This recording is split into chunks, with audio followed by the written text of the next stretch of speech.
Assalamualaikum warahmatullahi wabarakatuh. Saya Nasya Faranur Tevani dari kelas 8D ingin menjelaskan materi tentang latar belakang dan tujuan kedatangan bangsa Barat ke Indonesia, pelajaran IPS. Pada awal kedatangannya, bangsa-bangsa Barat yang memiliki teknologi pelayaran menjadikan Indonesia sebagai salah satu tujuan perdagangan. Namun, perkembangan selanjutnya bangsa Barat tidak hanya berdagang di Indonesia saja, tetapi menjadikan bangsa Indonesia sebagai salah satu wilayah jajahannya.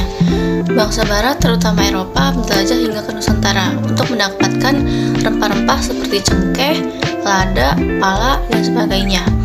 Rempah-rempah tersebut menjadi komoditas perdagangan yang paling diminati di dunia Barat.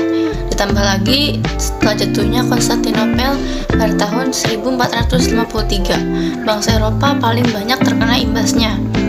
Portugis dan Spanyol juga mengalami kesulitan ekonomi. Kemudian mereka memutuskan untuk mengadakan penjelajahan samudera untuk mencari kekayaan dan mencari daerah jajahan yang kemudian diikuti oleh bangsa-bangsa Eropa lainnya, yaitu Inggris dan Belanda. Latar belakang kedatangan bangsa Barat ke Indonesia ada 4 faktor, antara lain: A. Runtuhnya Kekaisaran Romawi. Kekaisaran Romawi mengalami kejayaan pada masa pemerintahan Kaisar Octavianus Augustus yang kekuasaannya hampir meliputi seluruh Eropa, Afrika Utara, dan Afrika Barat.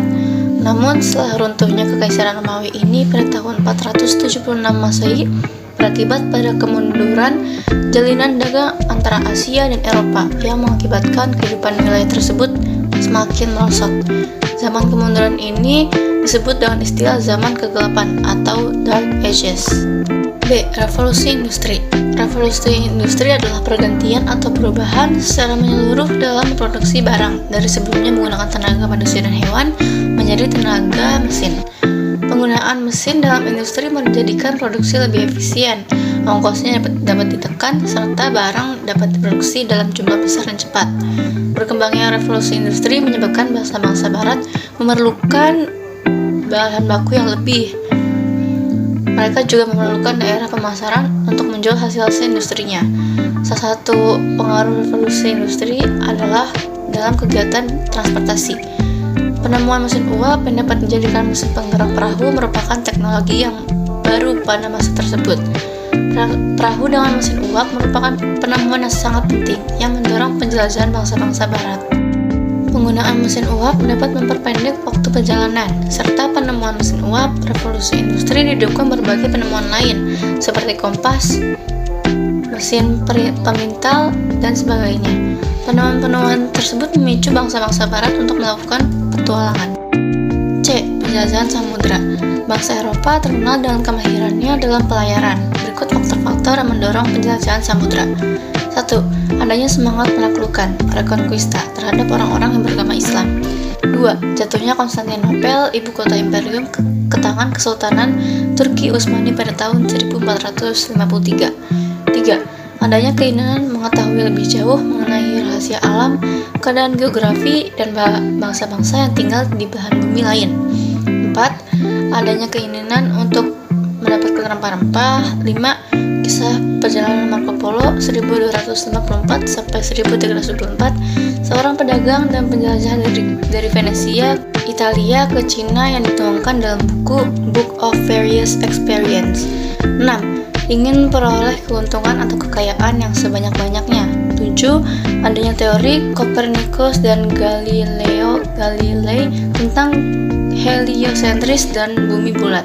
8. Ambisi 3G, yaitu Gold, Glory, Gospel. Berikut ini adalah peta rute kedatangan bangsa Barat ke Indonesia. D. Berkembangnya ilmu pengetahuan. Kemajuan teknologi pada saat itu juga mendorong bangsa Barat untuk melakukan penjelajahan yang pada akhirnya menemukan Nusantara. Penemuan seperti kompas, navigasi juga menjadi hal yang sangat penting. Hal itu dibuktikan dengan ditemukannya benua Amerika oleh Columbus. Tujuan bangsa Barat datang ke Indonesia secara umum disebut dengan konsep 3G, Gold, Glory, Gospel. A. Gold, mencari kekayaan. Memburu kekayaan untuk mendapatkan keuntungan dengan mencari serta mengumpulkan emas, perak, dan bahan-bahan lain yang sangat berharga. B. Glory, mencari kejayaan, kekuasaan, dan kemenangan. Memburu kejayaan, superioritas, dan kekuasaan dalam kaitan ini, mereka saling bersaing dan ingin berkuasa di dunia baru yang ditemukannya. C. Gospel, menyebarkan agama, menjalankan tugas suci untuk menyebarkan agama. Sekian pembahasan dari saya, terima kasih. Wassalamualaikum warahmatullahi wabarakatuh.